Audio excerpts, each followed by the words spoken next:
ओम नमो भगवते वासुदेवाय। ओम नमो भगवते वासुदेवाय।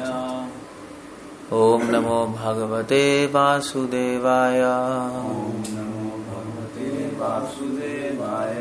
ओम नमो भगवते वासुदेवाय। ओम नमो भगवते वासुदेवाय। हम लोग पढ़ रहे हैं 4th चैप्टर 16th वर्स और उसके आगे 14 अध्याय 16वां श्लोक।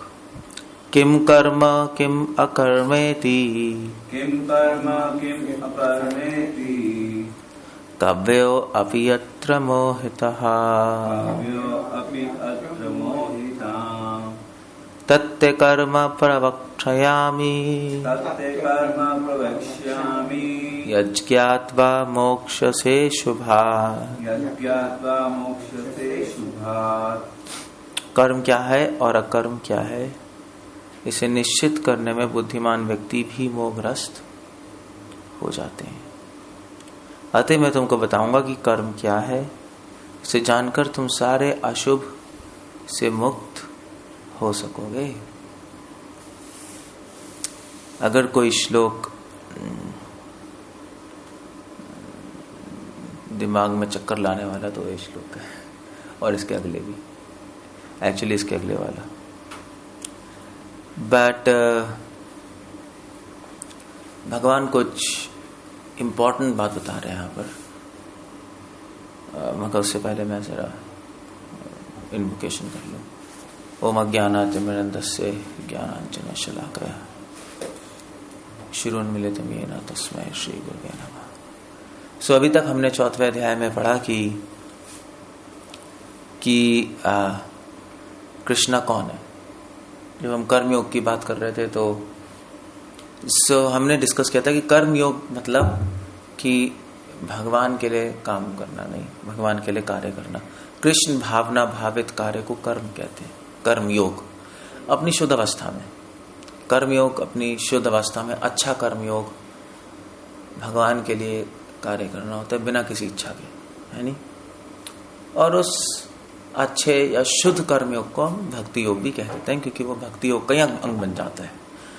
और उसमें हमने डिस्कस किया था कि भगवान इस अध्याय में 3 चीजें बात कर रहे हैं। जब हम कर्म योग की बात करते हैं, भगवान के लिए काम कर रहे हैं, तो डेफिनेटली भगवान को तो जानना ही पड़ेगा, और ये भी जानना पड़ेगा कि हम कौन है, जो काम कर रहा है वो कौन है, उस काम करते वक्त उसकी चेतना क्या होनी चाहिए, है नहीं। और ये भी जानना पड़ेगा कि भगवान के लिए जब काम किया जाता है तो अलग अलग प्रकार के कार्य हैं, वो क्या क्या कार्य हैं। सो भगवान ने अभी तक 15वें अध्याय श्लोक तक अपने बारे में चर्चा की कि वो कौन है। अब कृष्णा चर्चा कर रहे हैं कि कर्म का स्वरूप क्या है, कर्म होता क्या है। भी जब तुम मेरे लिए काम करोगे, कर्म योग मेरे लिए कार्य कर रहे हो, वो चीज क्या है, वो कितने तरीके का है कर्म। नहीं, एक तो मेरे लिए काम करना कार्य, मगर वैसे कर्म का स्वरूप क्या होता है, ये चर्चा कर रहे हैं। एक्टिविटी का मतलब क्या है, एक्शन का मतलब क्या है, इनएक्शन का मतलब क्या है, ये सारी चीजें बताएंगे। और उसके आगे भी बताएंगे कि कर्म करने वाले की चेतना क्या होनी चाहिए, वो भी समझना जरूरी है। नहीं, वो तो वैसे हमने जनरली ज्ञान योग में समझ लिया, मगर भगवान यहाँ पे भी बताएंगे कि कौन है वो व्यक्ति जो कर्म करता है। ओके, कृष्णा कह रहे हैं किम कर्म किम अकर्मेति, कर्म क्या है अकर्म क्या है, कव्यो अपि अत्र मोहितः। प्रभुपाद इसके तात्पर्य में लिख रहे हैं कि जो कर्म किया जाता है वो प्रामाणिक गुरु के आदर्श में होना चाहिए। नहीं, पिछले श्लोक में भगवान बता रहे हैं पूर्वतरम कृतम, जो पहले के मुमुक्षी लोगों ने जिस तरह से कर्म किया उस तरह से कर लो, सिंपल है। प्रॉब्लम क्या है, ज्यादा दिमाग लगाने की जरूरत है। मगर ऐसा कर्म स्वतंत्र क्यों नहीं होना चाहिए, इसकी व्याख्या अब इस श्लोक में कर रहे हैं।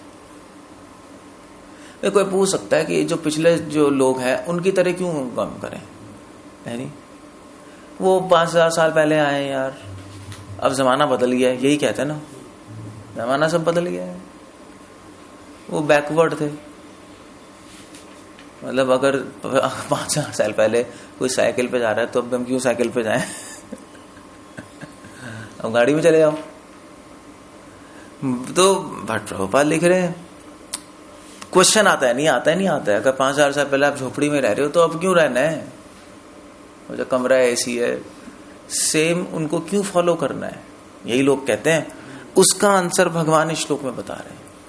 क्यों भैया? जो पहले के लोग कर रहे थे, पहले को मतलब साधु, जिस तरह से वो मुझे समझ रहे थे, जो वो कार्य कर रहे थे, उनको देख के कार्य करो, वो करते रहो। क्यों? क्योंकि श्रील प्रभुपाद बता रहे हैं कि कृष्ण भावना भावित में कर्म करने के लिए मनुष्य को प्रामाणिक पुरुषों के नेतृत्व का अनुगमन करना होता है, जो गुरु परंपरा में हो, जैसा कि इस अध्याय के प्रारंभ में बता चुका है। श्रील प्रभुपाद यहाँ पे एक लाइन लिख रहे हैं इसी सेकंड पैराग्राफ में, अतः परंपरा के पूर्ववर्ती अधिकारियों के पदचिन्हों का अनुसरण करना आवश्यक है, अन्यथा बुद्धिमान से बुद्धिमान मनुष्य भी कृष्ण भावना अमृत के आदर्श कर्म के विषय में मोहग्रस्त हो जाते हैं। Standard of Krishna consciousness, Srila Prabhupada English में लिख रहे हैं। मुझे लाइन बड़ी अच्छी लगी। Otherwise most intelligent man will be bewildered regarding the standards of Krishna consciousness. और वैसे श्रील प्रभुपाद ही लिख रहे हैं पॉपवर्ट में सब कुछ, कोई आचार्य ऐसा कुछ नहीं लिख रहा इतने डिटेल्स में पॉपवर्ट। तभी मैं वो देख रहा था कि और लिख रहे हैं नहीं लिख रहे हैं, बट प्रभुपाद ने बहुत अच्छा पॉपवर्ट लिखा है कि क्यों होना चाहिए कि बुद्धिमान से बुद्धिमान मनुष्य भी मोहग्रस्त हो जाते हैं। कव्यो अप्यत्र मोहता, कव्यो मतलब होता है बुद्धिमान व्यक्ति। पहले बुद्धिमान व्यक्ति को कवि कहते थे। क्यों? आपका बुद्धिमान व्यक्ति को इंजीनियर क्यों नहीं कहते थे? आजकल तो ऐसे ही है ना, आजकल इंजीनियर बुद्धिमान है, डॉक्टर बुद्धिमान है, कवि क्या है? झल्ला आदमी है, नहीं कुर्ते और पैंट में घूमता रहेगा, बड़े बड़े बाल करके। यही है ना कवि, यही है ना कवि। जो कुछ नहीं करते वो कवि बनते हैं। जो कुछ नहीं करते वो कवि बनते हैं। सो मगर पहले जमानों में कवि को ही बुद्धिमान कहते थे। क्यों? क्योंकि इंजीनियर्स को तो शूद्र कहते थे। सॉरी टू से, अगर कोई है इंजीनियर तो, क्योंकि प्रहलाद इंजीनियर था, शूद्र थे। क्योंकि ये जो प्रभुपाद लिख रहे हैं, इंजीनियर्स क्या होते हैं? मतलब अपने हाथ से काम करते हैं ना, mechanical engineer, civil engineer, manual काम है जनरली, दिमाग है मगर फिर भी मैनुअल काम है। कंप्यूटर इंजीनियर वो थोड़ा दिमाग वाला काम है, फिर भी मशीन से काम कर रहे हो। जो मशीन से ज्यादा इंटरेक्ट करते थे वो शूद्रों का काम था। जैसे मान लीजिए जो नहीं होता था, क्या कहते हैं, लोहा बनाने वाला, क्या कहते थे उसको? लोहार। या पॉटरी क्या कहते थे उसको? कुम्हार। तो लोहार को भी आना चाहिए लोहा कैसे पिघालना है, कैसे बनाना है। अब आप लोहार बन जाओ या आप स्टील इंडस्ट्री के टेक्नोलॉजिस्ट बन जाओ, एक ही बात है, वो बड़ी बात नहीं है। वो थोड़ा सा सोफिस्टिकेटेड है, वो थोड़ा सिंपल है, डजंट मैटर मच। प्रभुपाद कह रहे हैं सारे वो लोग करते थे। ब्राह्मण जो थे, जो इंटेलिजेंट लोग थे, वो ये सब नहीं करते थे। वो करते थे कवि, वो कवि होते थे। कवि मतलब कि वो लोग भगवान की प्रशंसा करते थे। नहीं, ब्राह्मण ही करते, या संसार के बारे में कुछ समझ रहे हैं, नॉलेज का काम कर रहे हैं। नहीं, और नॉलेज को जनरली कवि बोला, कविता में नॉलेज लिखी जाती है। क्यों? क्योंकि कवि मतलब, कवि यहाँ पे मतलब ये नहीं कि वो गा रहे हैं पागलों की तरह। कविता जो होती है, जब व्यक्ति लिखता है तो उसमें बहुत ज्यादा विचार होता है नहीं होता है, सोच के लिखता है ना कविता। ऐसे पैराग्राफ लिखोगे तो शायद विचार इतना ना हो। कविता में बहुत सोचना पड़ता है, कविता में डेप्थ होती है, हर लाइन बहुत डीप होगी, है नहीं? और अलग अलग मतलब होते हैं कविता के, प्रत्यक्ष, परोक्ष, उसके अंदर एक लेवल होगा, उसके अंदर एक लेवल होगा। यही कविता होती है ना। कविता, अच्छी कविता वो होती है। आप उत्तम, मध्यम और निकृष्ट कविताएं भी होती हैं। उत्तम कविता वही होती है नहीं? इसलिए कविता में बहुत सोचना पड़ता है, बहुत मीनिंग छुपे होते हैं। इसलिए बुद्धिमान व्यक्तियों को कवि कहते थे, क्योंकि जो भी बोलते थे उनकी बात बहुत गंभीर होती थी, उनका ज्ञान बहुत गंभीर होता था। कवि शब्द मतलब गंभीर, गंभीर मतलब बुद्धिमान। और सबसे गंभीर व्यक्ति कौन है? जो भगवान को समझने की कोशिश कर रहा है, बुद्धिमान होना नहीं चाहिए। इसलिए प्रभुपाद लिख रहे हैं, इसलिए प्रभुपाद यहाँ पे कवियों को बुद्धिमान ट्रांसलेट कर रहे हैं। देख लो आप, कवि वो नहीं कर रहे कविता गाने वाला। कव्य अप्यत्र मोहिता, वो भी मोहित हो जाते हैं। दैट्स इंपॉर्टेंट, वो भी मोहित हो जाते हैं।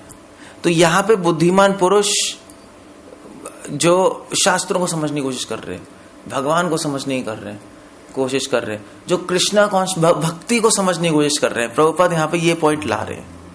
बुद्धिमान से बुद्धिमान मनुष्य कृष्ण भावना अमृत के आदर्श कर्म के विषय में मोहग्रस्त हो जाता है। कर्म क्या है, अकर्म क्या है, लोग बुद्धिमान पुरुष मोहित हो जाते हैं, भक्ति को नहीं समझ पाते।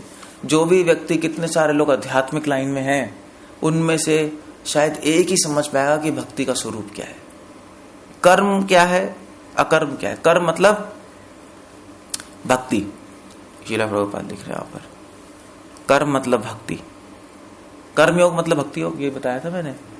और अकर्म मतलब, अकर्म अभी आगे आ जाएगा।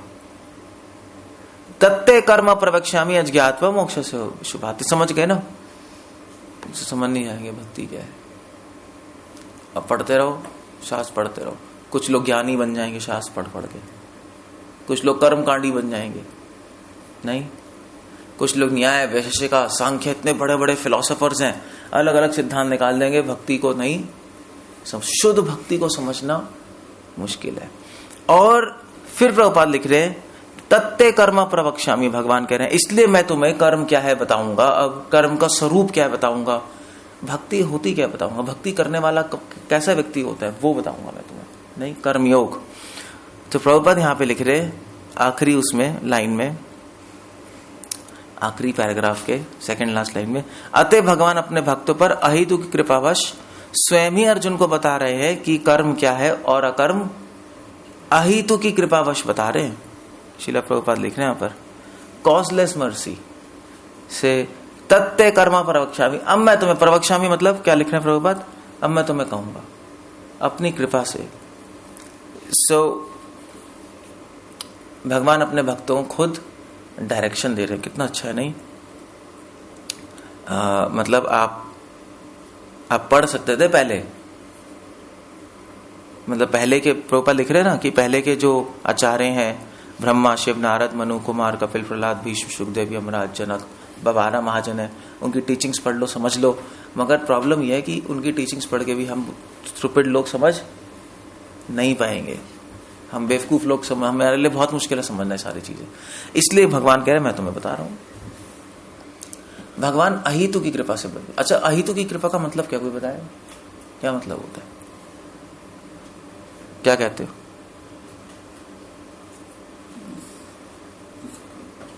कोई कारण बिना कारण दे देते, वो तो समझ ही आ रहा है। अहितु की क्या कहते हो? अहितु की कृपा व्हाट डू यू से? वेल, अहेतु की कृपा का मतलब होता है कि ऑफ कोर्स लिटरल ट्रांसलेशन है, जिसका कोई कारण नहीं, जिसका कोई हेतु नहीं है। अहेतु की कृपा होता है मतलब, जैसे मान लीजिए आप सड़क पे जा रहे हो, आपने गरीब को देखा, आपने कहा है बेचारा रोटी नहीं मिल रही, आपने उसको रोटी दे दी, तो ये कौन सी कृपा हुई? ये हेतु की कृपा है। आपकी कृपा का कोई हेतु है। आपने गरीब को, बीमार को देखा, आपने रोटी दे दी, नहीं, हेतु है इसका, हेतु है ना, कुछ कॉज है ना, कोई पिट रहा है, आपने उसको बचा लिया, ये हेतु की कृपा है। एक होती है अहेतु की कृपा, अहेतु की कॉजलेस मर्सी, उसका कोई कारण नहीं है। ऐसा नहीं कि आपने जब गरीब को देखा तभी कृपा आ रही है और फिर आप पार्टी में गए तो भूल गए सब कुछ, है नहीं। अहेतु की कृपा है, अगर आपने गरीब को देखा तब भी कृपा आ रही है, पार्टी में गए तब भी आप उन्हीं के बारे में सोच रहे हो, नहीं यार बेचारे इतने सारे गरीब लोग हैं, नहीं एग्जाम्पल दे रहा हूं, मतलब मैं गरीबी हटाने की बात नहीं कर रहा, इतने सारे गरीब लोग हैं, उनकी मदद करनी चाहिए। जब पार्टी में बैठे हो, चाहे कहीं भी बैठे हो, आपके हृदय में बार बार मदद करने की वो अपने आप, क्या कहते हैं उसको, भावना आती जा रही है। वो किसी हेतु पे निर्भर नहीं है, अपने आप हो रहा है वो। उसको कहते हैं हेतु की कृपा। ये एक बहुत सिंपल एग्जांपल है। तो इसलिए प्रभुपाद कह रहे थे कि जो फूड फॉर लाइफ है, अब जैसे लोग गरीबों को बांटते हैं प्रसाद, वो कहते हैं गरीबों के, अमीर को भी बांटो। इसको कहते हैं अहितु की कृपा। अहितु क्या, कोई ऐसा नहीं गरीब को बांट रहे हैं, सबको जाना चाहिए। कोई अगर दुनिया में कोई नहीं होगा आदमी, अगर मान लीजिए सारे आदमी गायब हो गए, सपोज मान लीजिए सारे आदमी गायब हो गए, ठीक है, कोई एक भी गरीब नहीं बचा, एक भी अमीर नहीं बचा, तो आप कहोगे फिर आप कहोगे, क्या कहोगे, फिर कृपा आप कहोगे, फिर तो कृपा का मतलब ही नहीं है। नहीं, अहितु की कृपा फिर भी रहेगी। वो निर्भर नहीं करता कि आदमी है नहीं है। फिर आप सोचोगे कि ओह ठीक है, इस ब्रह्मांड में, इस धरती पे कोई व्यक्ति नहीं है, पूरे ब्रह्मांड में कहीं ना कहीं तो होंगे, मुझे कृपा करनी है। अहितु की कृपा मतलब आप कृपा किए बिना नहीं रह सकते, वो अहितु की कृपा है। इसलिए भगवान अपने वैकुंठ में बैठ के भी कृपा के बारे में सोचते रहते। Out of mind, out of site, out of mind कहते नहीं है। भगवान अपने वैकुंठ चले गए, सब कुछ भूल गए, ऐसा नहीं होता। वो हेतु की कृपा में होता है। नहीं, जब तक हेतु है तब तक कृपा है, हेतु खत्म नहीं, अहेतु की कृपा में ऐसा नहीं है। तो प्रभुपाद लिख रहे हैं कि भगवान अपनी अहेतु की कृपा से बता रहे हैं अर्जुन को ये सब। या दूसरे शब्दों में भगवान ने अपने अहेतु की कृपा से ही पहले के लोगों को बताया था। ब्रह्मा, शिव, नारद, कपिल, प्रहलाद, उनको भी अहेतु की कृपा से बताया था। मगर केवल मानसिक चिंतन द्वारा निर्धारित करना कठिन है कि धर्म या आत्म साक्षात्कार क्या होता है। 4 चैप्टर 16 वर्स। सो मन से पता लगाना बहुत मुश्किल है पढ़ के, इसलिए भगवान खुद एक्सप्लेन कर रहे हैं। भगवान को पता, हम कंफ्यूज हो जाएंगे। इसको जानकर तुम्हें मोक्ष मिल जाएगा। ठीक है ना, सिंपल हो गया। वो जो है, आप चाहे वैष्णव ना हो उस पर भी हम कृपा करें। ये तो एग्जाम्पल था, जस्ट एन एग्जाम्पल समझाने की। मैं नहीं कह रहा गरीबों को खाना बांटते रहो, हमारा कोई मतलब नहीं है उससे। हमारे लिए गरीब कौन है? हमारे लिए जिसके पास भक्ति नहीं है वो गरीब है। इसलिए भगवान बता रहे कर्म क्या है, कर्म क्या है, मैं तुम्हें बता रहा हूं। सो ओके, अब नेक्स्ट आ गया, भगवान समझा रहे कर्म का स्वरूप क्या है। This is interesting. कर्मणो भी बोधव्यम बोधव्यम च विकर्मणा अकर्मणश्च अपि बोधव्यम गहना कर्मणो अति। भगवान कह रहे हैं कर्म के बारे में को समझना अत्यंत कठिन है, अतः मनुष्य को चाहिए वे ठीक से जाने कि कर्म क्या है, विकर्म क्या है और अकर्म क्या है। अब प्रभुपाद इसकी पहली लाइन में लिख रहे हैं, यदि कोई सचमुच ही बंधन से मुक्ति चाहता है तो उसे कर्म अकर्म विकर्म के अंतर समझना होगा। आप डिसमिस नहीं कर सकते इस बात को। मैं नहीं समझूंगा कर्म क्या है, अकर्म क्या है और विकर्म क्या है, मैं तो गरीबों को रोटी बांटूंगा। करते रहो, तुम्हारे सोचने से क्या है? तुम्हारे सोचने से दुनिया थोड़े ना बनी थी, और ना ही तुम्हारे सोचने से दुनिया चलेगी। सो भगवान कह रहे हैं इसलिए इसको समझना जरूरी, क्योंकि अगर आप ये नहीं समझोगे कर्म अकर्म विकर्म क्या है, तो हो सकता है भक्ति कर रहे हो, मगर भक्ति में आप करते करते क्या हो जाए, अशुद्ध भक्ति करने लगो। इच्छाएं आ जाएंगी, नहीं आ जाएंगी? भक्ति का स्वरूप अशुद्ध हो गया। हो सकता है आप कर्मयोग कर रहे हो, मगर कर्मयोग किस तरह कर रहे हो? अशुद्ध कर्मयोग, शुद्ध कर्मयोग नहीं कर रहे। इसलिए एग्जैक्टली जानना है कर्मयोग क्या है। नहीं, आपको जानना पड़ेगा कि भाई घी क्या होता है, तभी तो शुद्ध घी खरीदोगे। अगर आपको पता ही नहीं घी क्या है, तो कोई नकली घी बेच देगा। आप कहोगे क्या स्मेल आ रही है। अब भैया आपको पता ही नहीं स्मेल होती क्या है, अब हमें सुखाओगे तो कहेंगे भैया उल्टी आ रही है, क्या है स्मेल? हम कहोगे यही तो घी होता है। कभी घी देखा है क्या होता है? तभी तो लोग लुट रहे हैं। डालडा पहले पहले पहले वो नहीं करता डालडा घी, वो ऐड भी आता था ना, वो खाना बन रहा है, वो धुआं उड़ के आ रहा है, वो खिंचता हुआ चला जा रहा है। फिर जब हमने जब असली, हमको भी पता था, जब असली घी देखा, अब तो उल्टी आती है, मतलब तो डालडा बंद हो गया। मतलब आप सूंघ लोगे ना, वो ऐसा लगा गोबर मिला रखा उसमें। नॉनसेंस।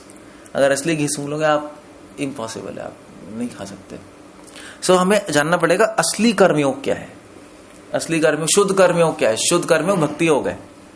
अशुद्ध कर्मयोग क्या होता है, हम फंसे ना उसमें। गलत काम क्या होते हैं जो भक्ति को रोक रहे हैं, उसमें ना फंसे। सारी चीज जाननी पड़ेंगी ना, वरना कंफ्यूज नहीं हो जाएंगे। इसलिए प्रभुपाद कह रहे हैं ये सब अंतर समझना होगा, वरना आगे नहीं बढ़ पाओगे। बट घाना कर्मणवती, मगर इसको समझना बहुत अत्यंत गहन मतलब क्या लिख रहे हैं प्रभुपाद? अत्यंत कठिन है, मुश्किल है इसको समझना। इसीलिए भक्तों की जरूरत होती है। सो क्या है कर्म? क्या है प्रभुपाद क्या लिख रहे हैं? कर्म क्या है? कृष्ण भावना भावित, भक्ति में काम करना उसको कर्म कहते हैं। जो भक्ति में काम कर रहा है वो कर्म है, भक्ति के कार्य को कर्म कहते हैं। सिंपल। एक्चुअल में अगर कोई पूछे कर्मयोग क्या है तो वो भक्ति है। भगवान के लिए कुछ काम करना, प्रीचिंग। कर्मयोग मतलब भगवान के लिए अनेक काम करना, मैंने बताया, प्रचार, कुकिंग, वो सही में कर्मयोग है। इसके सिवाय जो कुछ भी कह रहा है कर्मयोग मतलब अच्छे व्यक्ति बनो, अपना घर संभालो, वो सब कर्मयोग नहीं है, सब नहीं है कर्मयोग। अगर भगवान के लिए नहीं हो रहा तो वो जो भी क्रिया है भगवान के लिए नहीं होती, वो क्या होती है? विकर्म। विकर्म मतलब गंदे काम। प्रभुपाद लिख रहे हैं विकर्म, आप देख लो यहाँ पर पॉपट में प्रभुपाद लिख रहे हैं विकर्म। इस भावना अमृत के विरुद्ध सारे निष्कर्ष एवं परिमाण विकर्म या निषिद्ध कर्म है। विकर्म पाप नहीं होता, पुण्य भी अगर भक्ति का गेन चाह रहा है तो वो विकर्म है। अगर आप गरीब को भी रोटी बांट रहे हो और रोटी बांटते बांटते आपकी माला ही मिस हो गई उस दिन, वो नॉनसेंस हुआ, समझे? यूजलेस है। आगे भक्ति में रुकावट आ गई लो। या आप रोटी बांट रहे हो, आपकी माला भी पूरी हो गई। अब रोज कंबल बांटने का आपकी माला पूरी हो गई, मेरी माला भी हो रही, देखो मैं कंबल भी बांट रहा हूं, तब भी विकर्म है। क्योंकि आप जो रोटी और कंबल बांट रहे हो उसका भक्ति में तो कोई सहायता नहीं है। नहीं, भक्ति में क्या फायदा हो रहा है उसका? आपके अपने एजेंडा है, अपने प्लान्स हैं, ना उससे आपका फायदा होगा ना संसार का फायदा होगा। आप कह रहे हो संसार का तो फायदा हो रहा है, भाई भूखे भूखे को रोटी मिल गई, क्या फायदा नहीं हो रहा?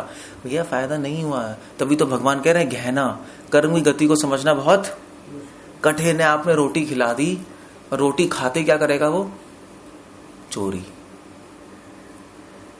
पहले तो भूखा था, शक्ति नहीं थी, दिमाग ही नहीं चल रहा था, आपने खिला दिया, अब दिमाग चलने लगा। दिमाग चलेगा तो क्या सोचेगा? खाली दिमाग शैतान का। आपने बेचारे को रोटी खिलाई, उसने खा पी लिया, एनर्जी आ गई, फिर आप घर गए, आपके घर में चोरी मिली। किसने की? पकड़ा गया चोर, वो इसी गरीब ने जिसको रोटी खिलाई थी। जब तक घर पहुंचे वो आपके घर में गया, चोरी कर ली। Anything can happen. सो क्या करोगे आप बताओ?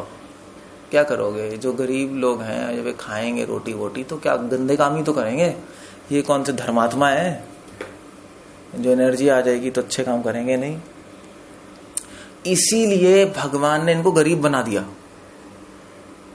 क्योंकि पापी है ना, तो शक्ति छीन ली इनसे, पैसे की शक्ति। क्योंकि इनके पास पैसे होंगे तो क्या करेंगे? पाप गपाड़ा करेंगे। तो कर्मों के नियमों ने भगवान ने इसे छीन लिया, और जिनसे भगवान ने छीना आपने उनको दे दिया। मतलब गड़बड़ हो गई नहीं हो गई? गवर्नमेंट ने जेल में डाला भैया चोरी को, आपने क्या पीछे से गए सबको आजाद करे तो क्या होगा? वो तो आजाद हो गए, आपको जेल होगी। सबसे पहले तो आपको पकड़ेंगे, तूने क्यों निकाला? अबे मुझे तो बहुत दया आ रही थी, बेचारे पत्थर तोड़ रहे थे। अब बेवकूफ हो यार आप, मतलब आपको नियम ही नहीं पता क्या चल रहा है। ये समझे नहीं समझे? इस एग्जाम्पल से समझ नहीं आ गया? इसलिए संसार के जितने भी फिलैंथ्रोपिस्ट होते हैं, हम दया करेंगे, हम मदद करेंगे, नॉनसेंस है। उनको प्रकृति का नियम ही नहीं पता क्या चल रहा है, उनको नहीं समझ आया, उनको जेल में रखा गया है, उनसे शक्ति छीनी गई है, वरना वो पाप करेंगे। तो छीन लिया, आपने कर दिया। इसको कहते हैं विकर्म। नहीं, तभी कह रहे हैं भगवान घाना है, मुश्किल है नहीं है। चाहे आपके 1000 आंसू निकल जाए उस गरीब को देखकर, चाहे आपका हृदय फट जाए, फटने दो, कोई प्रॉब्लम नहीं है। मगर जो शास्त्रों में लिखा है वैसे करना पड़ेगा। वो अपने रोने धोने से काम नहीं चलता, नहीं, उससे काम नहीं चलता। नहीं, लॉ है नहीं। अगर आप लॉयर अगर आप जाओगे तो वहां पे आप रो धो लो, कि मैंने खून नहीं किया, देखो प्लीज माफ कर दो, ये कर दो, जज साहब कुछ कृपा करो। जज कहेगा भी एविडेंस कहाँ है? ये ऐसे ही चलता है ना जज। आप किसी भी जज से पूछ लो, मैं ये वहाँ पे जज थे तो मैंने पूछा था इनसे कि अगर आपको पता है, कई बार जज को भी पता होता है कि गलत पता ही होता है, वो तो हंस रहे होते हैं वो तो हंस रहे होते हैं, उनको तो एक्सपीरियंस्ड होते हैं, अब एविडेंस नहीं है।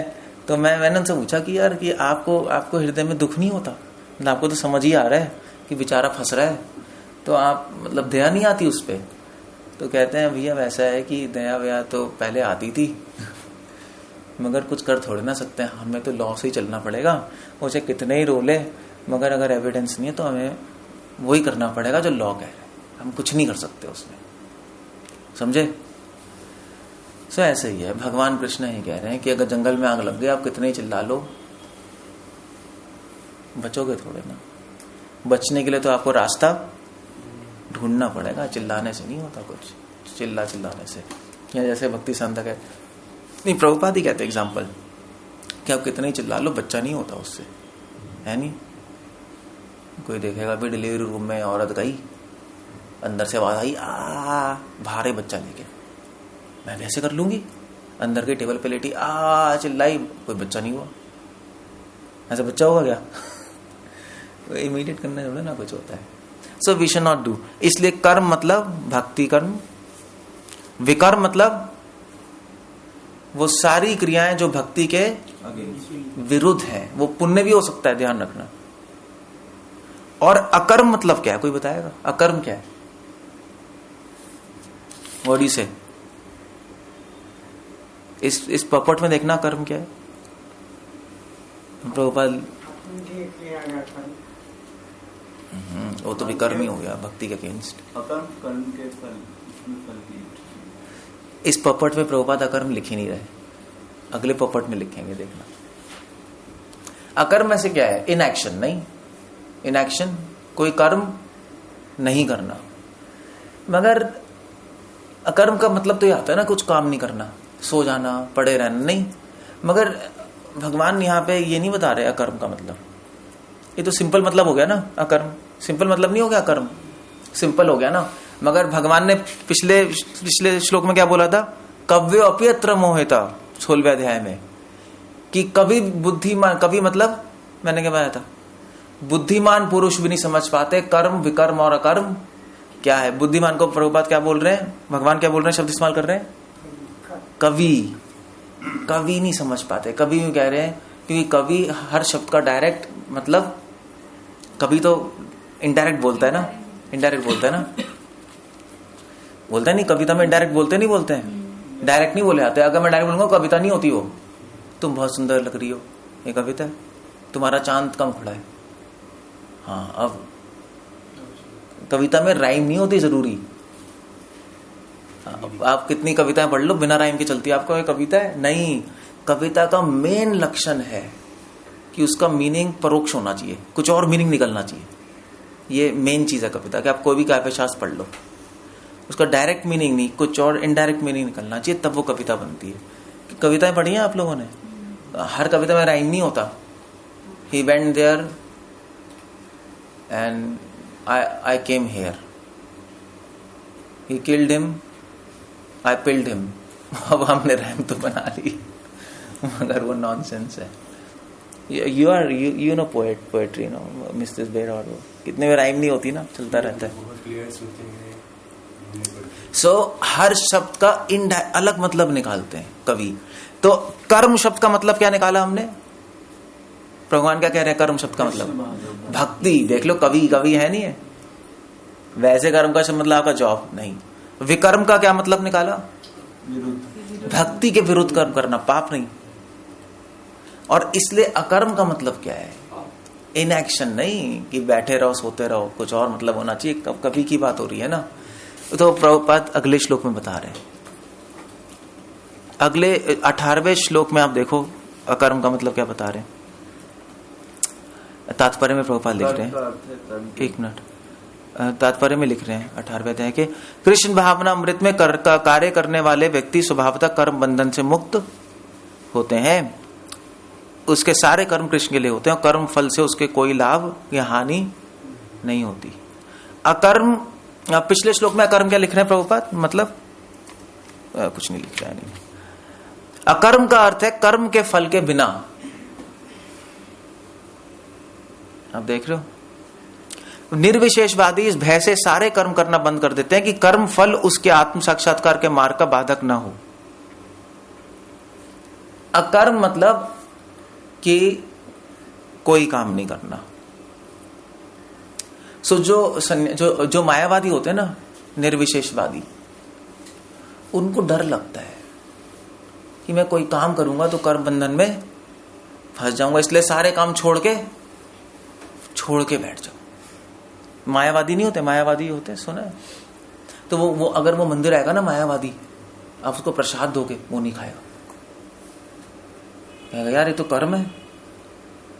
उसको पता नहीं ना, प्रसाद है, ये तो मीठा है, मीठा खाने से क्या होगा, मैं फंस जाऊंगा। यानी टेस्टी है ना, टेस्टी है तो मैं इस स्वाद के चक्कर में। अब मैंने कई मायावादी को देखा है, प्रसाद नहीं लेते, अच्छे मायावादी। सो वो जो कहते हैं भी जो ज्ञानी लोग होते हैं, कहते हैं स्वाद के चक्कर में फंस जाएंगे, नहीं प्रसाद भी नहीं लेंगे हम, ये तो बहुत मीठा रसगुल्ला है, हम नहीं खाते।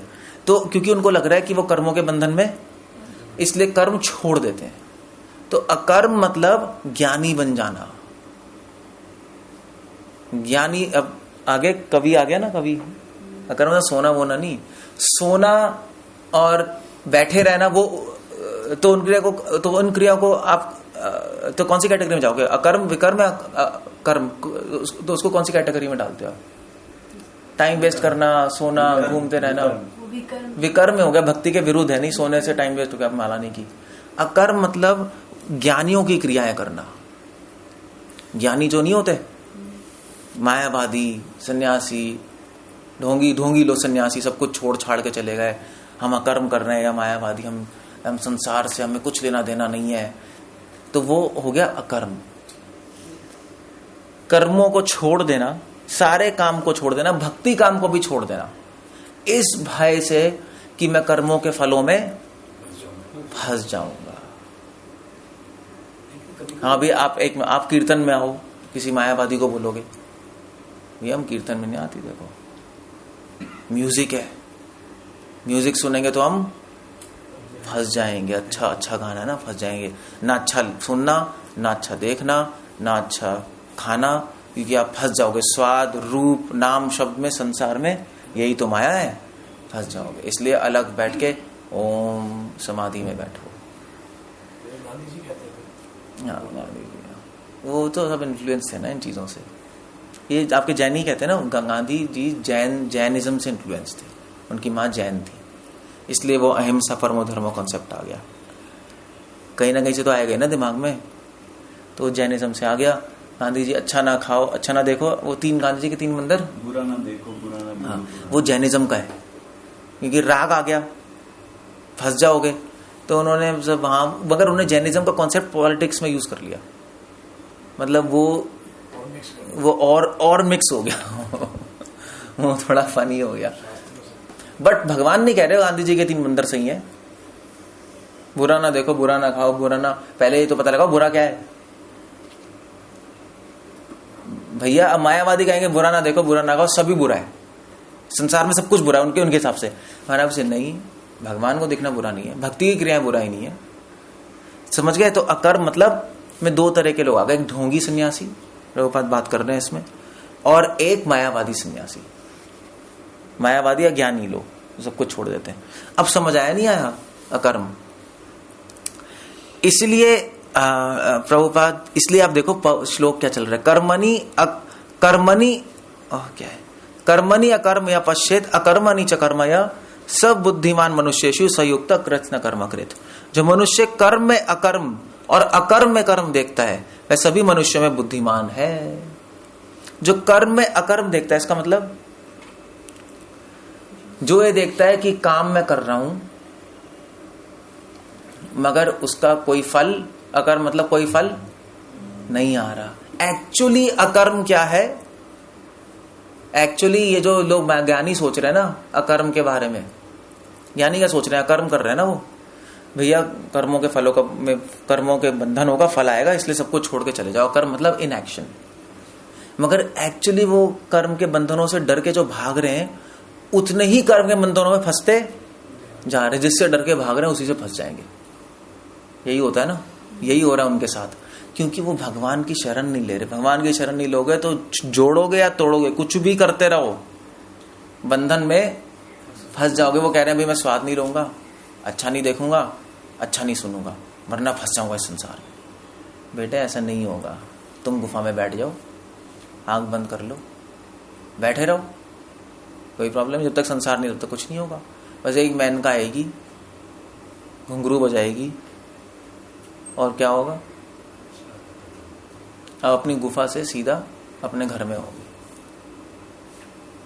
ये होगा बस।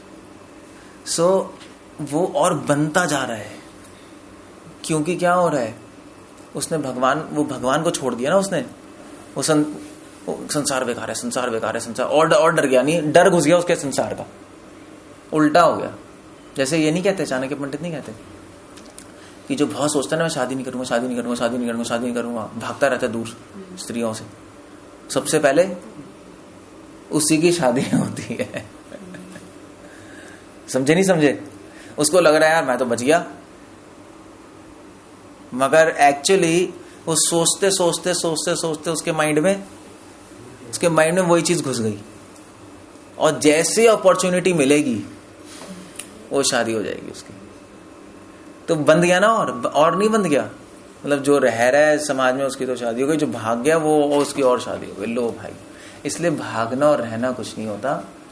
भक्ति से आप इन चीजों से ऊपर उठते हो। नहीं, परदारेषु मात्रवत, ये शास्त्र में लिखा है, भागो मत, हर स्त्री को अपनी मां के रूप में देखो। ये प्रैक्टिस करो, भागने भूगने की नहीं।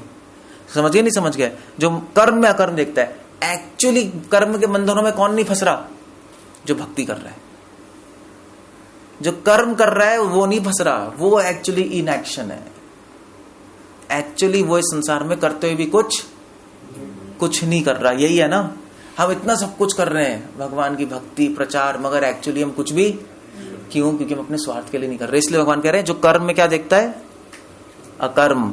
और जो अकर्म में कर्म देखता है, सन्यासी सब कुछ छोड़ के चले गए, मैं कुछ नहीं कर रहा, मगर एक्चुअली वो बंधन में फंसते जा रहे हैं, क्योंकि उन्होंने प्रसाद को ही मना कर दिया। लो भाई, प्रसाद को मना करना सबसे बड़ा पाप है, और नरक में गए और फंस गए। वो एक साधारण आदमी तो उसने प्रसाद ले लिया। जो इसलिए भगवान कह रहे हैं जो कर्म में कर्म अकर्म में कर्म देखता है, वही मनुष्य में बुद्धिमान है। अच्छी अंडरस्टैंडिंग नहीं आ गई? अब ये अंडरस्टैंडिंग कभी तो समझेगा, ऑर्डिनरी आदमी नहीं समझ सकता। इसलिए भगवान कह रहे हैं कव्य अपि अत्र मोहिता, कभी भी मोहित हो जाते हैं। एक सेकेंड, ये 3 भगवान ने बता दिए श्लोक। अब भगवान आगे बताएंगे कि भक्ति का जो कर्म है, अब जो भक्ति का कर्म है उसका स्वरूप क्या है। हम काम कर रहे हैं नहीं भक्ति में, कितने सारे काम कर रहे हैं। अब जो हम भगवान के लिए कार्य कर रहे हैं भक्ति का, उसको करना कैसे है, वो है क्या एक्चुअली, उसका प्योर फॉर्म क्या है। कर्म मतलब प्योर फॉर्म नहीं, और फिर कितने तरह के कार्य हैं वो आगे बताएंगे। मतलब प्योर फॉर्म क्या है कर्मयोग का, वो समझा रहे हैं इसके अंदर। अब आगे चलेंगे। अभी तक कोई क्वेश्चन इन 3 श्लोकों में तो पूछ सकते हो। तो अभी आपने बोला अकर्म में कर्म देख रहा है, तो आपने कोई एग्जाम्पल दिया कि जो लोग मनुष्य हैं जो विशेषवादी हैं वो छोड़ रहे हैं संसार की गतिविधियों को, वो भी आगे तो ये एक्सप्लेन हो रहा कि वो भी बुद्धिमान मनुष्य है, तो ये तो कॉन्ट्राडिक्टिंग। बुद्धिमान मनुष्य वैसे भी मनुष्यों में बुद्धिमान समझते हैं वो जो अकर्म में कर्म देखता है। हाँ, तो बुद्धिमान ही तो है। हम ही तो देख रहे हैं कि मायावादी फंस रहे हैं। मायावादी थोड़ी ना समझेंगे मैं फंस रहा हूं, बट वो अपने आप को डिटैच करके करना है, वो तो हम देख रहे हैं, तो हम अपनी दृष्टि से सोच रहे हैं या उनकी वो क्या सोच रहे हैं उसके हिसाब से यहाँ पे डिपेंड हो रहा है। हम जो सोच रहे हैं उनको देख रहे हैं, वो हो रहा है। बुद्धिमान तो वही है, हमारा पर्सपेक्टिव। अच्छा, और आपने यहाँ पे बोला कि प्रभुपाद जी 2 एक्सप्लेन कर रहे हैं अकर्म में कर्म। निर्विशेषवादी के बारे में बात हो रही है यहाँ पे, ढोंगी गुरुओं की तो बात नहीं हो रही। ढोंगी गुरु की बात हो रही है यहाँ पर, जो सब कुछ छोड़ देते हैं। और क्या हो रही है? आपने कहा 2 कैटेगरी। हाँ, आप पढ़ो, इसके पीछे भी पढ़ो, आगे पीछे इन 2-3 पपर्ट्स में आ रहा है, मिला मिलो के पढ़ोगे ना, आ जाएगा। क्या कह रहे हो? एक तो प्रभु जी सॉरी मैं लेट आया, मेरे को एक्चुअली कुछ समझ में नहीं आया है, तो मेरा थोड़ा ध्यान भी नहीं है। मैं पहले इसको पढ़ूंगा अच्छी तरह से, फिर सुनूंगा आपका, फिर आपसे क्वेश्चन पूछूंगा। इसका मैं अंदर वही अकर्म विकर्म एक्चुअली कुछ समझ में नहीं आया। सिंपल है, कर्म है भगवान के लिए भक्ति करना, विकर्म है जो चीज रोक रही है भक्ति में रोक रही है। सारे वो पुण्य भी हो सकता है, पुण्य भी हो सकता है, पुण्य भी हो सकता है, ठीक है। जैसे गरीब का एग्जाम्पल नहीं है, और वो हमें नहीं समझ आएगा मगर। और अकर्म मतलब जो मायावादी सन्यासी सब कुछ निर्विशेषवादी जो छोड़ छाड़ के चले आते हैं, इस डर से मैं कर्म के फल के बंधनों में नहीं फंसूंगा, मगर वो कर्म के बंधनों के में और फंस रहे हैं। भगवान को ही मना कर दिया उसने, लो भाई, समझ गए? कर्म और अकर्म क्यों नहीं? सही है कर्म, हाँ तो सही तो है, क्यों तो अकर्म में कर्म देखेंगे कैसे? मतलब अगर हम एज ए न्यूट्रल ऑब्जर्वर देख भी रहे हैं तो अकर्म में कर्म कैसे देखेंगे? यार अकर्म में जो व्यक्ति सबको छोड़ छाड़ के सन्यासी मायावादी तो चला गया, कम मान रहे हैं, दिखता तो है, इसका मतलब तो ये होगा कर्म यहाँ पे मतलब, अच्छा आप कह रहे हो कि कर्म मतलब भक्ति, ये कह रहे हो? अकर्म मतलब भक्ति नहीं है, तो प्रभुपाद नहीं बता रहे। तो यही आएगी ना, अकर्म में भी आप भक्ति देख रहे हो। हाँ मैं समझ गया, मैं आपकी बात समझ गया। नहीं, प्रभुपाद ये नहीं कह रहे हैं यहाँ पर, अपने आचार्य को साइड में रखो। ओ, मैं समझ गया तुम्हें कह रहे हैं, बट प्रभुपाद की पकड़ से चल रहा है ना। क्या कह रहे हो? तो ये इंटरप्रिटेशन जो अकर्म में कर्म देखता है, मैं समझ गया। वो आप कह रहे हो कि कर्म में अकर्म देखता है, समझ आ गया। अकर्म में कर्म मतलब जो मायावादी सन्यासियों के में भी भक्ति देख रहा है, वो कैसे देखेंगे? वो उसकी भी अंडरस्टैंडिंग हो सकती है कैसे? कि अकर्म में यहाँ पे कर्म का मतलब है जो नेक्स्ट कर्म के बारे में कह रहे हैं ना। अब मैं समझ गया भाई, आप देखो ना, लोग यही समझते हैं ना, जो मायावादी कर रहे हैं वो भी आध्यात्मिकता कर रहे हैं, समझते हैं ना, यही है ना। मायावादी भी वो भी वही कह रहे हैं, आप भी वही कह रहे हो, वो भी भगवान के बारे में चर्चा कर रहे हैं, आप भी भगवान के बारे में चर्चा कर रहे हो। मगर एक्चुअली बुद्धिमान व्यक्ति को पता है, जो अकर्म में कर्म देखता है, जो ये देख रहा है कि भाई जो मायावादी हैं, जो उनका एक्शन है वो भक्ति नहीं है। बाहर से भक्ति लग सकती है, वो भक्ति नहीं है, वो एक्चुअली बंधन में फंस रहा है। यहां पे शिला प्रभुपाद जो है कर्म का जो सेकंड कर्म है उसमें मतलब ले रहे हैं कि कर्म के फलों में बंधना। समझ गए नहीं समझ गए? यहां पे थोड़े वर्ड्स इंटरचेंज हो रहे हैं। वो that I got your point. जो कर्म के बंधन देख रहा है अकर्म में, तो कंफ्यूजिंग है। सेकंड, तभी तो कह रहे हैं कव्य अप्यत्र मोहिता। ब्रह्मचारी कमेंट्री में लाना नहीं चाहता, वो तो अलग सेंस में ले रहे हैं।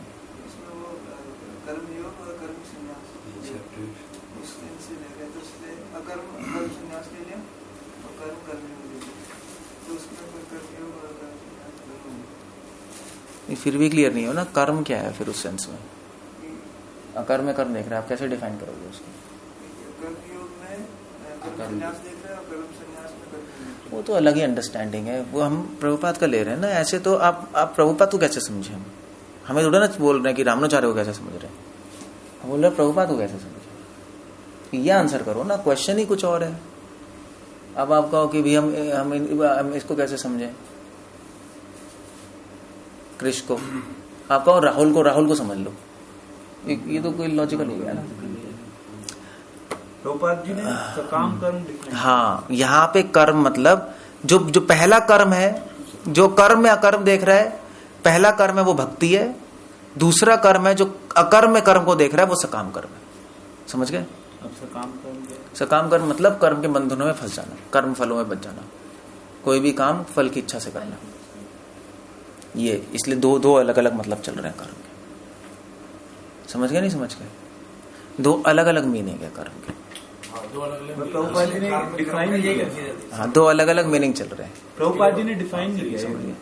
प्रभुपाद ने नहीं किया। हाँ, तो बड़ा मीनिंग से समझ आ गया। तात्पर्य में डिफाइंड नहीं है। ठीक है, हाँ, तात्पर्य में डिफाइंड नहीं है, नहीं। तात्पर्य में ये लिखा है कि जो कर्म फल के बिना, अपनी इंद्रिय तृप्ति की इच्छा के बिना कर्म करता है वो अकर्म है। तात्पर्य में बट कर्म के ऊपर नहीं, कहाँ बोल रहे हैं? काम कर्म के ऊपर डिस्कशन नहीं, कहाँ बोल रहे हैं? कोई नहीं बोल रहे हैं, तात्पर्य में कुछ नहीं बोल रहे हैं। एनी बार कोई क्वेश्चन है तू ढूंढ के बता दे करके। एक चीज है कि जो भी ज्ञान के रास्ते में अग्रसर होता है, जब गीता शिक्षा करता है तो सारे कर्म के रास्ते में जाते हैं।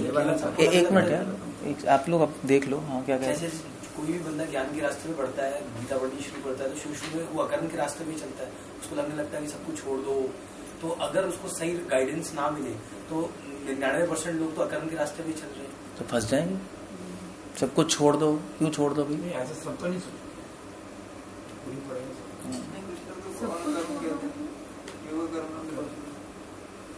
जय मायावती क्या कह रहे हो? हाँ सब लोग नहीं छोड़ते, मोस्टली तो करते ही रहते हैं। ऐसी फीलिंग्स आती है क्या क्या ये इस टाइप की जब गीता पढ़ते हैं कि छोड़ दो सब कुछ। हाँ मतलब क्या कहते हैं कि वो स्वाद छोड़ दो, ये छोड़ दो, जैसे ऐसी इंटरप्रिटेशन बननी शुरू हो जाती है। छोड़ने में खराब नहीं है स्वाद, मगर पॉइंट ये है कि हम स्वाद जो छोड़ रहे हैं वो भगवान की संतुष्टि के लिए छोड़ रहे हैं, है नहीं? अगर स्वाद लेने से भक्ति बढ़ेगी तो स्वाद नहीं ले लो क्या? नहीं। अगर मान लीजिए आपने एक अच्छा सा प्रसाद मिला आपको, आपने प्रसाद खाया, पेस्ट्री सपोज आपको दे दी, आपने पेस्ट्री खाई, आपको बहुत टेस्टी लगी, फिर आपके माइंड में फीलिंग्स आई कि कृष्णा कितने अच्छे हैं, डिवोटीज कितने अच्छे हैं, कितना अच्छा बनाया है, भगवान कितने अच्छे, कितना सुंदर प्रसाद है। अच्छा नहीं है फीलिंग? है फीलिंग अच्छी है तो हमारी भक्ति बढ़ गई, तो खा लो पेस्ट्री। ऐसी होता है नहीं होता है?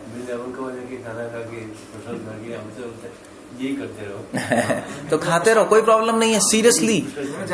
तभी भगवान कह रहे कव्य पेत्रम हुए था, किसको समझना बहुत, तभी विवेकानंद बेवकूफ बन गया। विवेकानंद सारे घूमा इंडिया में, उसने अपनी किताब में लिखा है कि ये भक्त प्रसाद खाते रहते हैं अच्छा अच्छा बनाकर। ये नॉनसेंस है, ये योग है, क्या है? उनके बस की बात नहीं है समझना। वो विवेकानंद नहीं, वो अविवेक निरानंद, सॉरी टू से दिस, बट ऐसे ही है। बट द पॉइंट इज, प्रसाद खाने से अगर आपके सेंटिमेंट्स बढ़ रहे हैं, खा लो, कोई नहीं, सब महाप्रभु खाते थे। बट उसमें आपको ये देखना पड़ेगा कि प्रसाद खाते खाते उस टेस्ट में भगवान को भूल ना जाओ। वो आपको पता है, वो मैं नहीं बता सकता, ना कोई गुरु बता सकता है। आपको देखना है कि आप अपने को चीटिंग कर रहे हो नहीं कर रहे हो। मगर हम ये नहीं कह रहे टेस्ट मत लो, भगवान कह रहे हैं भक्ति के जो अनुकूल है कर लो। अगर घर में रहने से भक्ति बढ़ रही, घर में रहो। किसने कहा बेवकूफ ने घर छोड़ने को? कौन कह रहा है? अगर सब डिवोटी हैं, घर में बहुत अच्छा है, अगर आपकी भक्ति बढ़ रही है, घर छोड़ने से भक्ति कम हो रही है तो क्यों छोड़ रहे हो?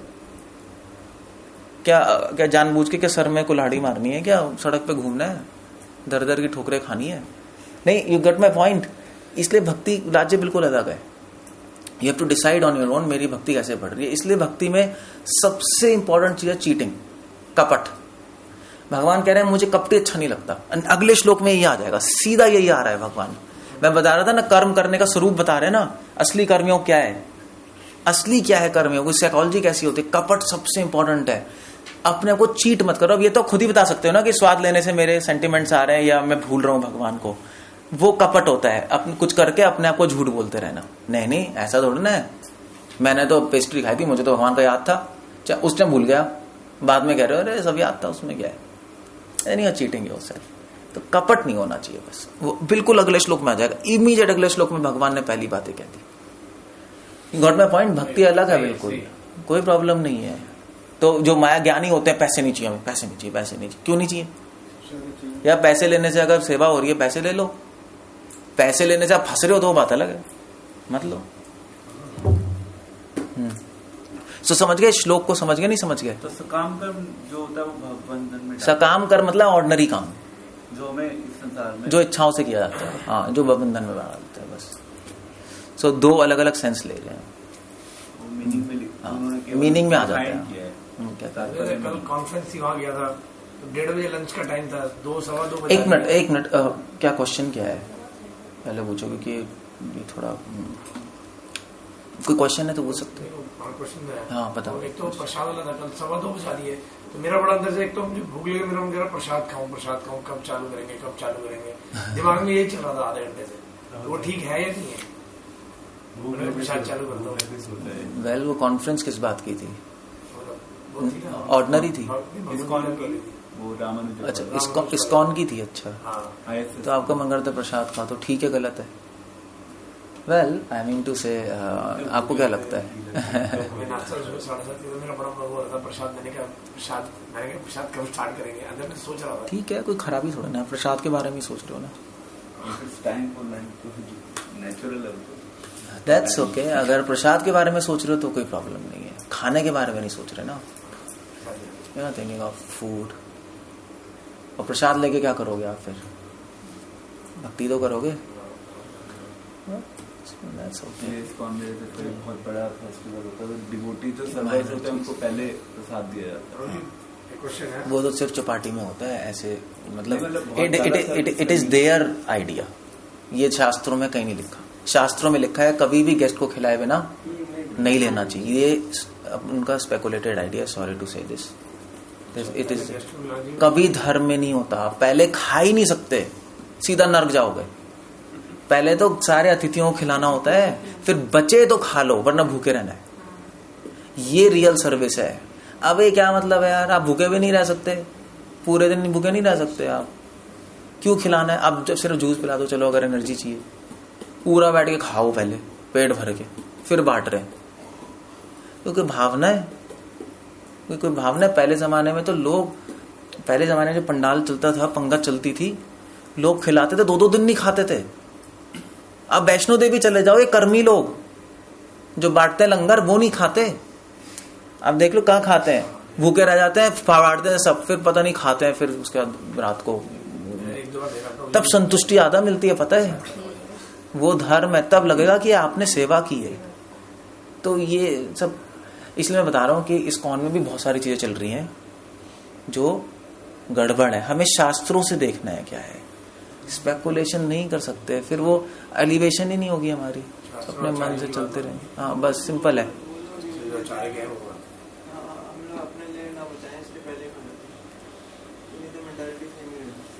हाँ शायद ये कहते हैं कि भी मान लीजिए जो सर्व कर रहा है वो सोचेगा खत्म हो जाएगा, तो सोचता रहेगा कि खत्म हो जाएगा तो अपने लिए बचा लेगा, तो फिर उसका तो कम देगा या तो उसकी चेतना खराब हो जाएगी। मगर this is a wrong training तो होनी चाहिए कि खत्म हो जाए कोई प्रॉब्लम नहीं, तुम्हारा सैक्रिफाइस है, ये यज्ञ हो रहा है, ये कोई बांट नहीं रहा है, ये सैक्रिफाइस है, तुम्हारा खत्म हो जाए इंग्लिश में लिखा है यज्ञ में सैक्रिफाइस है नहीं, तो आगे आ जाएगा। ये इस अध्याय में यही सारी चीजें आ रही हैं। भगवान ने अध्याय ही बोला है इसलिए क्योंकि भगवान को पता है ऐसी चीजें क्या कर रहे हैं। So that's the problem there. So you have to be. मैंने एक जगह शास्त्र में पढ़ा था। कोई क्वेश्चन है, बताओ फिर। जो अगर नहीं खिलाते तो प्रेत खाते हैं। अगर आप भगवान को मतलब भगवान को नहीं खिलाते, प्रसाद नहीं खाते, तो अगर आप खाना खाते बिना ये सैक्रिफाइस के तो प्रेत खाना खाते हैं। आप नहीं खाते, ऐसा कुछ लिखा है। प्रेत खाना खाते हैं, ऐसे ये वर्ड लिखे मुझे नहीं पता कुछ होता है, मैंने नहीं पढ़ा था। इसमें आपने बताया था कि गरीब अपने पिछले जन्म का वो पाप जो है भुगत रहा है, तो मगर उनको कोई फर्क नहीं पड़ता, उनको कोई एहसास तो है नहीं, किसी को पता ही नहीं है। लोग तो कह रहे हैं भाई ये तो ऐसा ही है, सोसाइटी ऐसी है, ये अमीर इसलिए बने क्योंकि ये गलत है, हम तो देखो सही है इसलिए हम गरीब बने। उनको पिछले जन्म का एहसास भी नहीं कराते भगवान कि भाई तुम्हें गरीब इसलिए बनाए, गड़बड़ करके आए थे। अगर भगवान एहसास दिला देंगे उनको कि तुम गड़बड़ करके आए थे इसलिए गरीब बने हो, तो भगवान के एंटी हो जाएंगे। अभी कौन से भगवान के बिल्कुल ही एंटी हो जाएंगे। कोई गरीब नहीं मानता, किसी को कह दो ना तो उल्टा मानते नहीं, कोई भक्ति नहीं करता। वही तो बात है, भगवान को पता है क्यों बुला दिया, वो तो बिल्कुल ही रिवोल्ट कर देंगे ना, यार हमने गलत कर दिया, हमें ऐसी हालत में डाल दिया, क्या बकवास है, और गुस्सा हो जाएंगे। तो भगवान भुला देते हैं। Now you have to figure out yourself, पढ़ो और सही नॉलेज से, वरना वो पता लग गया तो अपने गलत आइडिया से गलत कंक्लूजन निकालेंगे ना। तो इसलिए नॉलेज लेके फिर अगर जो इसलिए जो ज्ञान आता है उनको पिछले दिनों को याद आ जाता है, सब कुछ आ जाता है ना, जो सिद्ध हो जाते हैं उनको आ जाता है, क्योंकि वो सही नॉलेज से देख रहे होते हैं। फिर उनको फिर वो भगवान के एंटी नहीं होते। और वो दान है एक वो भी दान होता है, जैसे हमने घर बना लिया या कुछ भी, घर में बच्चा पैदा हुआ तो वो ट्रांसजेंडर्स आ जाते हैं, वो जबरदस्ती ही पढ़ के पीछे पैसे ले जाते हैं, तो वो क्या दान? वो तो सोसाइटी में, वो धर्मशास्त्रों में लिखा है, देना है ना, धर्मशास्त्रों में लिखा है। जो ट्रांसजेंडर होते हैं ना, हिजड़े शास्त्रों में लिखा, उनको देना अच्छा रहता है। वो इसलिए प्रथा चलती आ रही है ना। अब लोगों को पता नहीं लग रहा, तो लोग फिर कहते हैं यार ये क्या है, तो छीन के ले गए। शास्त्रों में जो लिखा है वो चैतन्य महाप्रभु के टाइम आए थे ये लोग और उनके फादर ने दिया था। गंधर्वाद एंड किन्नराज ना दे आर प्रथा है, तो उनको आप प्रसाद दो, उनसे भी हरि हरि नाम करा लो। कुछ गाएंगे तो सही, गाते तो हैं, चलो चलो कीर्तन हरे कृष्णा करके दिखाओ, वो गा लेंगे आप। अच्छा हो जाएगा, उनको भक्ति मिल गई, प्रसाद भी हो गया, खुश भी, थोड़े पैसे भी हो गए, खुश हो गए, चले गए, आशीर्वाद भी दे, चलो हो गया। किन्नराज देयर एक्सपेंशन ऑफ किन्नराज है जो गंधर्वाद एंड किन्नराज का रेफरेंस आता है वही है ना। ये कौन कह रहा है? ऐसा हो मतलब सॉरी नॉट गंधर्वाद बट किन्नराज। कौन कह रहा है? ऐसा कुछ नहीं, ये कहाँ पढ़ लिया आपने? ये कहाँ पढ़ा है आपने? वो तो देवी देवता है, ये हिजड़े है भाई। हाँ, हनुमान जी के वो है, उनको किन्नर कहते हैं। ये कहाँ पढ़ लेते हैं? मतलब कहीं ऐसे कहाँ? मतलब मेरी स्पेकुलेशन। हाँ, तो ये बोलो ना, पहला स्टेटमेंट बोलो कि मुझे ऐसा लगता है। मैं वो पूछ ही रहा हूँ, मैं तो शास्त्र पूछ रहे थे। Okay, last question, otherwise I am going to stop here now. अच्छा प्रभु, जजों को पाप नहीं चढ़ता? जज ये कर रहे हैं, जाके इनको पाप नहीं चढ़ता? जज कौन? जो जज होते हैं डिस्ट्रिक्ट, वो लॉ से चल रहे हैं, उनको कुछ नहीं। मगर वो लॉ तो भगवान का तो लॉ पे नहीं चल रहा ना। भगवान का लॉ नहीं है, बट लॉ तो बना हुआ है, वो क्या कर सकते हैं बताओ। अभी एक आध्यात्मिक, बट ये है कि जो भक्ति से कुछ रिलेशन नहीं, तो वैसे ही वो फंस रहे हैं। भक्ति के एंटी जो कुछ भी, भक्ति को छोड़ के कुछ भी करोगे तो बंधन में फंसोगे, वो वैसे ही फंसते जा रहे हैं। क्या करोगे? बट वो गीता को रख के तो करते हैं, वही तो गलत है, गीता रख के सब गलत बोलते हैं। मुझे भी एक आध्यात्मिक बंदे से मिला था, वो कहता है जी गुड और बैड तो नहीं होते, चलो आपकी भगवत गीता के साथ तो ठीक है, कहता बट राइट और रॉन्ग भी नहीं होता। बात कीजिए। क्या वो कहता राइट और रॉन्ग भी कुछ नहीं होता, कहता क्योंकि जो इंडिया में राइट है अमेरिका में रॉन्ग है। एक मिनट, कहता राइट और रॉन्ग भी नहीं देखना चाहिए। बात कीजिए।